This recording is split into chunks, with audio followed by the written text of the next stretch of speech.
Assalamualaikum warahmatullahi wabarakatuh. Kita bertemu lagi dan kali ini saya ingin berkongsi sebuah lagi doa daripada Al-Quran dan Sunnah. Okay, doa yang saya kongsikan sebelum ni sudah dihafal ke? Rabbana la tuzigh qulubana ba'da iz hadaitana wa hab lana min ladunka rahmah innaka antal wahhab. Sudah ke? Okey, baik. Kali ini saya nak berkongsi doa daripada Rasulullah sallallahu alaihi wasallam pula ya.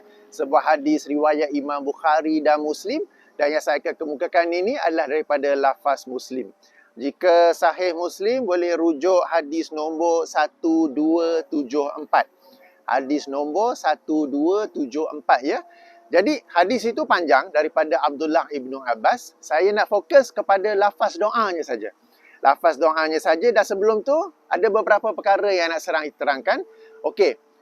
Hadis ini jika kita kaji ke semua lafaz-lafaznya, ke semua jalan-jalan periwayatannya, akan kita temui beberapa perbezaan dalam lafaz doa. Yang itu tak mengapa sebab ia berasal daripada sahabat yang sama, berasal daripada peristiwa yang sama dan sedikit-sedikit perbezaan lafaz itu adalah kerana berbezanya hafalan para perawi hadis itu ya. Jadi dalam sahih Muslim sendiri ya, ada 3-4 hadis dalam bab ini dan ada sedikit-sedikit perbezaan dalam lafaz hadis. Okey, maka yang itu tidak mengapa. Ini yang pertama. Yang kedua doa ini Nabi baca sallallahu alaihi wasallam baca ketika baik kejap saya adjust sikit. Okey. Baginda baca ketika ada dua jalan periwayatan, dua periwayatan. Pertama ialah baginda baca ketika dalam solat sunat fajar. Solat sunat fajar ini ialah solat sunat sebelum solat subuh. Maknanya sudah azan, maka ada 2 rakaat solat sunat, 2 rakaat yang sangat-sangat dituntut. Apakah hadis yang menganjurkannya? Yang ia lebih baik daripada bumi dan segala isinya? Ingat atau tidak? Okey. Jadi dalam sebahagian riwayat menerangkan bahawa Nabi SAW membaca dalam solatnya, baik ketika sujud maupun tasyahud akhir sebelum memberi salam. Dan dalam sebahagian riwayat lain menerangkan bahawa baginda membacanya ketika keluar dari rumah untuk ke masjid solat subuh. Jadi kita boleh baca dalam mana-mana dua situasi ni. Kita boleh baca dalam solat sunat fajar ataupun apabila pergi ke dalam perjalanan pergi ke masjid. Bagi orang-orang yang duduk sangat hampir dengan masjid, sangat hampir dengan surau, maka dianjurkan solat sunat di rumah. Sebab solat-solat sunat tempat yang dianjurkan ialah di rumah. Solat fardu di masjid. Okey, solat sunat qabliyah, ba'diyah di rumah ya. Jadi ini bagi yang dekat. Bagi yang jauh, kalau nak solat sunat di rumah, kemudian baru pergi masjid, tak sempat, orang dah qamat nanti. Maka tak mengapa, boleh keluar lagi awal dan menunaikan solat sunat qabliyah di masjid. Solat sunat fajar di masjid. Maka bagi yang menunaikan solat sunat di rumah, dia boleh baca di rumah doa ini. Bagi yang pergi ke masjid sebelum azan, dia boleh baca ketika dalam perjalanan pergi ke masjid ataupun surau ya. Baik. Yang ketiganya, hadis menyebut Nabi SAW baca ketika subuh ni, maknanya dalam solat sunat fajar ataupun pergi ke masjid untuk solat subuh. Tidak pula diterangkan bahawa baginda membacanya untuk sebelum solat-solat sunat, sebelum solat-solat sunat qabliyah bagi Zuhur, Asar, Maghrib, Isyak. Tak pula juga diterangkan bahawa baginda membacanya ketika dalam perjalanan untuk pergi ke semayang Zuhur, Asar, Maghrib, Isyak. Jadi kita ikut sunnah Nabi. Nabi baca pagi-pagi sebelum solat subuh, kita baca pagi-pagi sahaja ya. For info, rumah Nabi dengan masjid sebelah-sebelah je, sangat dekat. Jadi perjalanan yang dekat tu pun Nabi baca. Baik, apakah doa itu? Doa itu ialah kita memohon nur hidayah daripada Allah Subhanahu Wa Taala. Jadi lafaznya ialah Allahumma ja'al fi qalbi. Allahumma ja'al fi qalbi nuran wa fi basari nuran wa fi sam'i nuran wa fi lisani nuran wa an yamani nuran wa an yasari nuran wa fawqi nuran wa tahti nuran wa amami nuran wa khalfi nuran wa a'zim li nuran. Banyak sangat ni. Macam mana nak hafal? Okey tuan-tuan. Tak apa. Ada 11 semuanya. Ada 11. Kita ingat 11.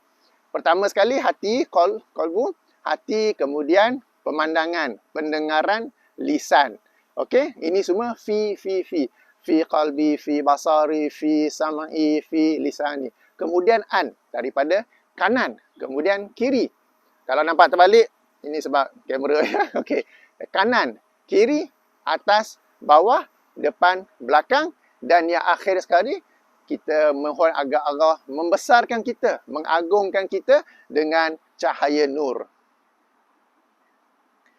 Okey, dalam sebahagian riwayat lain, wa'azim li nuran tu disebutkan waj'al li nuran, dan jadikanlah bagiku cahaya. Jadi boleh baca antara kedua-duanya tu ya. Saya pilih yang wa'azam li nuran, dan agungkanlah, azim, okay? Besarkanlah aku dengan nur. Jadi ingat macam mana? Mula hati, kemudian boleh nampak ke jauh sangat ni? Okey ya, kita dekatkan sedikit.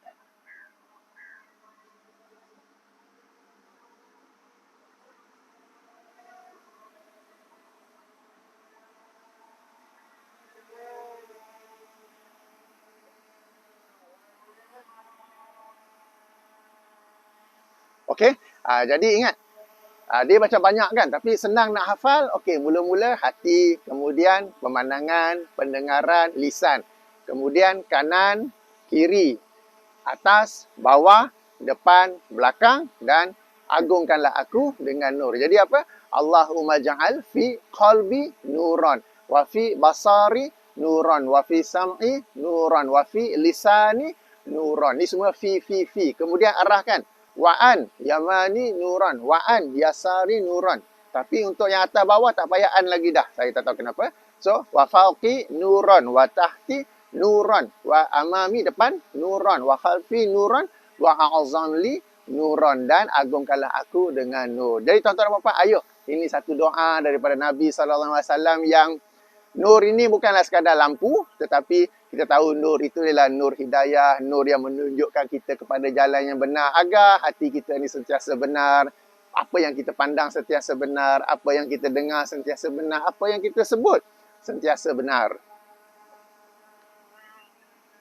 Demikian juga nur dari kanan, kiri, atas, bawah, depan, belakang. Kenapa? Sebab lawan daripada nur apa? Kegelapan.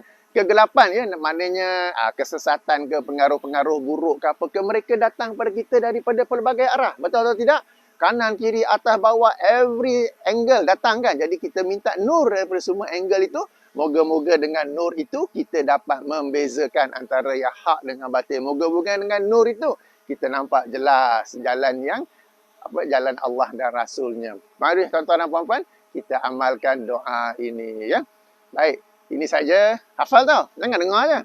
Okey, hafal. Saya pun boleh hafal, tuan-tuan dan puan-puan mesti boleh hafal. Kalau tak boleh hafal, cuba fikirlah kepala tu penuh dengan apa?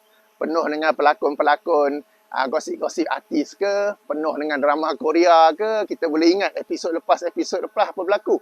Yang terbaru, yang nak hafal doa tak boleh. Kan? Apa lagi yang penuh dalam kepala kita ni, cuba buang. Jadi kita boleh masukkan doa-doa daripada Al-Quran dan As-Sunnah ya. Subhanakallahumma wa bihamdika asyhadu an la ilaha illa anta astaghfiruka wa atubu ilaika. Assalamualaikum warahmatullahi wabarakatuh.